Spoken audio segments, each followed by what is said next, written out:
Joining us now is Wall Street Journal columnist and CBS News contributor Peggy Noonan. Mark Leibovich is the chief national correspondent for the New York Times. Ruth Marcus is a columnist at the Washington Post. And Ed O'Keefe covers politics for the Washington Post. Welcome to all of you. Peggy, I want to start with you. What kind of a week was it for Donald Trump? I think he had a terrible week. I think he took a pounding, in part from the press, but mostly from his own mouth.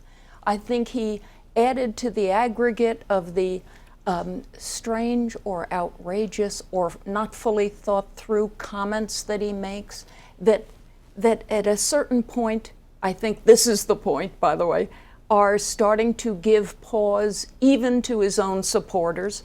He ought to be growing, and instead my sense is he's sort of stuck because of how he talks and how he does not bring forward a presidential dignity, and so doesn't show that there might be a plausible president inside. I do think, however, we're seeing an Act Two of Trump. Act One was the rise. Act Two is try to survive. A, try to survive his own mouth, and B, try to survive what is quietly happening around him, which is the race for delegates that people are quietly pulling like strands away from him. We have a two-tier process, the public process, and then these fights for the tiny delegates. Mark, turning point for Donald Trump? We've said that so many times. It's We're hard in a circle. to We've say. had so many We will turning say points. it again. I would say this. There have been many weeks like this. I don't think there have been weeks this bad, but really from the outset of the campaign, there has been this exhilaration around Donald Trump, which I think at this point seems to be giving way to some weariness. Again, it's hard to quantify this, but this seemed like a week or a time when, tone really, really matters, and he should be, I hate this other word, but pivot. You would think that this is a reach out period of the election. And I don't think he lost many voters this week. He might have, but I think, look, he's at 33, 34, 35%. This is a growing time for him, and it should be. And I think for as long as it isn't, he's in some trouble. Ruth, it looked like that Donald Trump was trying to pivot. He met with the RNC. He talked about unity. He met with his foreign policy advisors at his hotel here in Washington, showing that he can have a conversation about these important issues that a president will face. So he is trying to do part of the pivot. He's trying, but he's the victim of friendly fire, which is he's shooting himself. And when you have a week where your campaign manager is accused of battery against a reporter, and that's not the worst thing that happens to you in the week, that's a really bad week. And I thought the abortion answer, continuing with your questioning of him, was really revelatory and a problem for Donald Trump on three different levels. First, it illustrated, we've been talking a little bit on the conventional wisdom has been emerging. Donald Trump doesn't know enough of what he's talking about when he's talking about foreign policy. That's not correct. Donald Trump doesn't know enough of what he's talking about when he's talking about policy, period. Number two, he says something and then when it turns out to be wrong, it's not his fault, it's the questioning. It's the questioning was hypothetical or it was convoluted.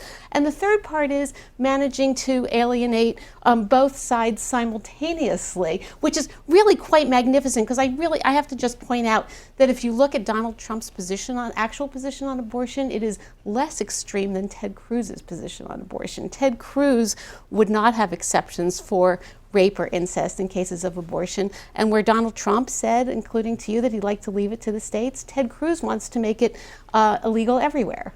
I would just say, you're talking about wariness, Mark. I think this whole week for Trump comes not only a bad time for him, but really a rough time for the Republican Party overall. There was real evidence this week of the struggles that they're facing on so many different fronts. There was a Supreme Court case they should have won regarding labor unions in California that resulted in a 4-4 split because of the death of Antonin Scalia. You had two Southern governors coming up with different answers on questions to gay rights and transgender rights and facing pressure from the business community, which has traditionally been with the party, but now is splitting with them on social issues. Then you had all this stuff with Trump on abortion, but I think even more troubling to a lot of Republicans were his comments again on nuclear weapons and nuclear power, the idea that Japan should have a nuclear weapon, that South Korea might think about it, that he might consider using nuclear weapons against Europe, or at least won't take it off the table. All of that added up together suggests a really rough time for the party, and that's why I think there's growing concern in these later states that maybe we really do have to do something to at least slow Trump's momentum and force it to a convention. Although it looks like in New York and Pennsylvania, at least as far as our polls and others, Donald Trump's got a fine firewall. Things may not go for him in Wisconsin, but he's up by 30 points in New York. He is, and I think I agree with Anthony in that this will, California, Cleveland, I think, are probably the keys. I think Wisconsin is an extremely important state. As long as Ted Cruz can win in Wisconsin, this will be a muddled race, and muddle is a friend to Ted Cruz and to John Kasich to a point, because it means it will continue, and Donald Trump will be denied the straight-ahead sense of destiny that he's striving for. And Peggy, doesn't Donald Trump still have in his back pocket that he speaks to an irritation with even the kind of questioning he's getting now? It's about who cares what his positions are on these little things? Who cares what his campaign manager did? He speaks a bigger truth for me, and that other stuff is just small in comparison to that big thing he does, which is talk about rebalancing the world so that it helps for me, the voter that likes him. I kind of think at a certain point, attrition happens if he doesn't turn around the way he acts and the way he speaks. I think the key word for him is professionalize, and it's followed by a question point. Can he professionalize his campaign operation so that he has some real governing voices and minds around him who can say, boss, don't do that, or boss, just did the wrong thing, we're going to have to turn it around in the next stop, or boss, you know that iPhone you love? I'm taking it from you. You can't be tweeting like a madman anymore. So he needs professionalized that way, and then he needs a whole deep organization in which he can overlook this whole delegate thing. The Cruz people are very honest about, they say, you're all looking at poll numbers. We're going in here and there, and we are getting our hands on those delegates. All right, Trump has to stop that if he's a serious guy. Talk about the delegates. Well, this is the weird thing. While he has staffed up, he's hired a few people in the last few days who have some experience with this. The problem is they have experience doing this in 1976 and 1980, the last time we had a contested convention. What he doesn't have that Cruz has is a team that understands these rules back and forth and has been cultivating these, what they call unbound delegates in the states that didn't have contests or where there are unbound delegates to be had. Places like North Dakota, Colorado next weekend, places like Louisiana, we had this fight, and then even in Tennessee yesterday, where the idea that you've been fighting against the party establishment will now come back to bite you a little bit, because he's done nothing to cultivate these people who ultimately will have to show up in Cleveland and make a decision. And if you get to round 3, round 4, there's no allegiance to him, and there's no reason for them to stick with him. You really do need to have been reading those rules on the back of the game box, just like Reince Priebus said. And Peggy makes an important point, which is Trump's failure to increase, failure to coalesce. You look at the polling in Wisconsin, and you see Trump was ahead of Ted Cruz by 10 points a month ago. Now Ted Cruz is ahead, and Trump's number has stayed flat. He is not bringing additional people in. All right, we're going to hold it there. Pause, everyone, and we'll be right back with more from our panel.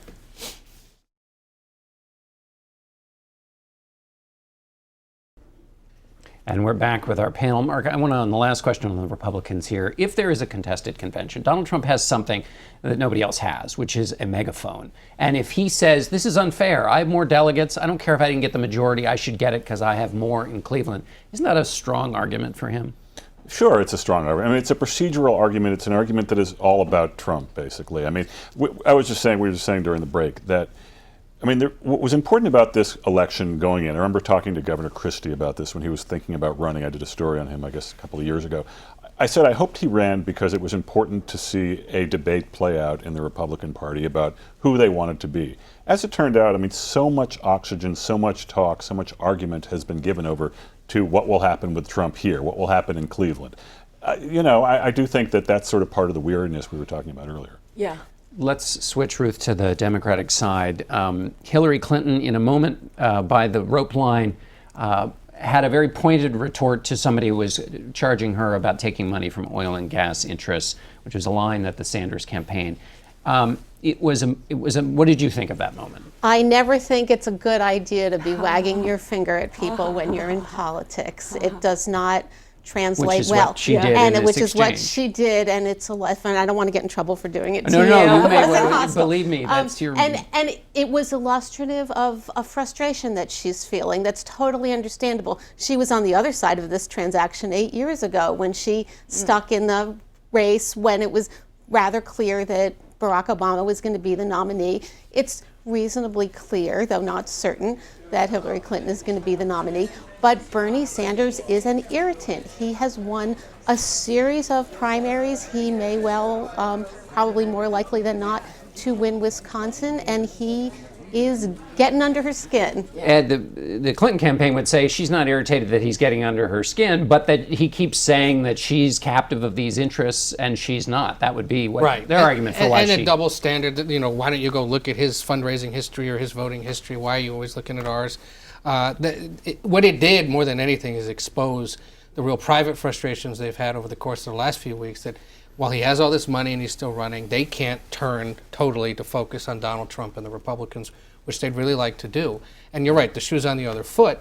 But, I think there's some concern that if they don't start trying to define him now before he defines her, there could be a real trouble for them later in the summer. Can I say, I have a feeling we should keep our eye on New York. I think Anthony just said she's 10 points ahead or 8 points ahead. 53-43, yeah. All right, 10 points ahead. However, I went to one of her rallies in New York at the Apollo Theater the other day. People were enacting the appropriate enthusiasm, but this was not wild Hillary love. The sisterhood of the traveling pantsuit is not there. Then I see, then Bernie goes to the Bronx and he's got X thousands of people, yay, really cheering. There's something, I feel like I'm a New Yorker. Something's going on in New York, and we're not seeing it in the polls yet, maybe. Right. No, I totally agree. I mean, I think there's been this almost annoying smugness around the Democratic Party, just to think that all of the mishigas is sort of wrapped around the other party, and it's all around Trump. I mean, look, this kind of reminds me of the Simpsons episode where Lisa Simpson wants to be a vet, and she saves her first nuisance animal. I mean, the Clinton campaign seems to be treating the Sanders campaign like a nuisance animal at this point, where in fact the debate sort of rages, and this is a debate that the Democrats need to have. Speaking of debate, they're having a debate now over the debates. Which yes, and how could it interfere with a basketball game, which, in my house is a really big deal. I mean, it just goes to the continuing nuisance factor. But I think that the thing that's so fascinating is if you imagine a Clinton-Trump race, it's not a popularity contest, it's an unpopularity contest.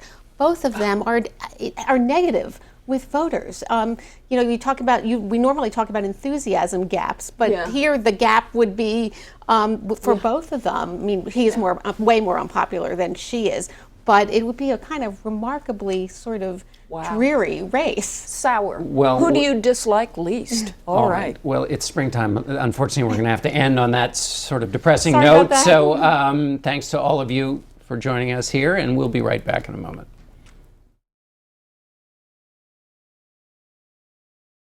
Tomorrow is the official opening day for Major League Baseball. And here at Face the Nation, we're pleased to report on the role that politics has long played in our national pastime.